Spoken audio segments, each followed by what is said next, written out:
दोस्तों नमस्कार, मैं Ram Surat Yadav. Chief justice of India ने आज इतना बड़ा सुप्रीम कोर्ट में फैसला किया कि पूरा देश उनको सलाम कर रहा है, पूरा देश उनकी प्रशंसा कर रहा है, क्योंकि चीफ जस्टिस ऑफ इंडिया ने एक तरीके से एसबीआई के बहाने सरकार और चुनाव आयोग तीनों को फटकार लगाते हुए एसबीआई की तरफ से जो याचिका दाखिल की गई थी और समय मांगा गया था उसको खारिज करते हुए इतना बड़ा आदेश किया है, अल्टीमेटम देते हुए कि अगर 24 घंटे के अंदर आप पूरा डाटा ये कल तक चुनाव आयोग को नहीं दिया और 15 तारीख तक अगर चुनाव आयोग सार्वजनिक डाटा नहीं किया तो हम आपके खिलाफ कंटेम्प्ट का मुकदमा चलाएंगे और मानना का जो एक तरीके से आपके ऊपर मुकदमा चलेगा। और आप समझ सकते हैं कि इतना बड़ा आदेश सुप्रीम कोर्ट से आया है कि पूरी बीजेपी सरकार हिल गई है और पूरी बीजेपी सरकार को अब कुछ सोच नहीं रहा है कि एक तरीके से इतनी बड़ी प्लानिंग बीजेपी सरकार की सब एक तरीके से फेल हो गई, क्योंकि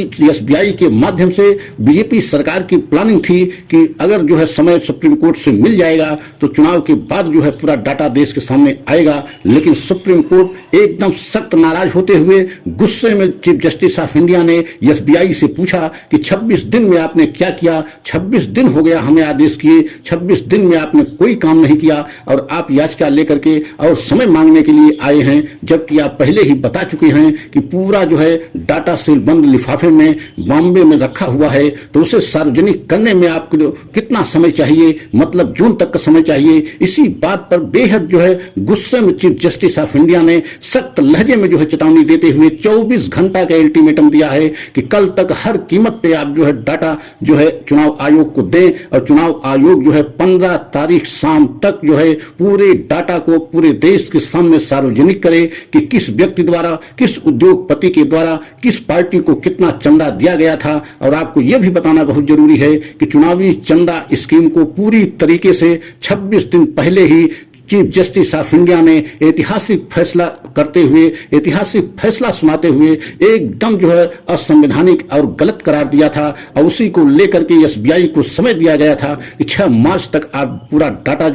चुनाव आयोग को दें और चुनाव आयोग 13 मार्च तक डाटा पूरे देश के सामने रखे। लेकिन बीजेपी सरकार इस डाटा को पूरे देश के सामने आने देना नहीं चाह रही थी और एसबीआई उसी को बचाने के लिए, सरकार को बचाने के लिए एसबीआई ने सुप्रीम कोर्ट में याचिका दाखिल कर दी, समय और मांगा और उस पर चीफ जस्टिस ऑफ इंडिया ने सख्त नाराज होते हुए आज ऐतिहासिक फैसला, मतलब अब तक का सबसे बड़ा फैसला ये कहा जा सकता है और सरकार के लिए बहुत बड़ा झटका है और एसबीआई के लिए भी एकदम झटका है। अगर 24 घंटे का समय दिया गया है, मतलब कल तक पूरा डाटा चुनाव आयोग को दें और चुनाव आयोग को भी एक अल्टीमेटम देते हुए आदेश दिया गया कि 15 तारीख शाम तक पूरा डाटा देश के सामने सार्वजनिक किया जाए और देश का हर नागरिक को इसको जानने का अधिकार है। तो आप समझ सकते हैं कि इस समय पूरी बीजेपी हिल गई है। अगर हमारा यह वीडियो आपको अच्छा लगा हो तो लाइक सब्सक्राइब करें एवं कमेंट के द्वारा अपनी राय में अगला वीडियो पुनः हम लेकर के आएंगे। जय हिंद, जय भारत।